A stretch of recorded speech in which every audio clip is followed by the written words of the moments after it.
Hi friends, welcome back to my channel. In today's video, I'm going to show you how to find hidden apps on the Samsung Galaxy S24 FE.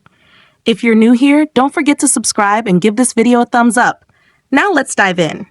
Step 1. First, unlock your phone and open the Settings application. This is where you can find various customization options for your device, including display settings, security settings, and accessibility features. Step 2. Now, locate the search icon in the top right corner and tap on it. The search feature makes it much easier to find specific options without having to scroll through multiple menus manually. Step 3. In the search bar, type Hide Apps on Home and App Screens and wait for the search results to load. This option helps you manage which apps appear on your home screen and app drawer. Step 4.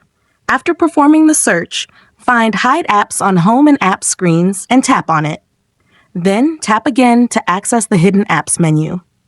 Step 5. For the last and most important step, you'll see a list of all hidden apps. To unhide an app, tap on the app and then select Done. The app will instantly reappear on your home screen or app drawer.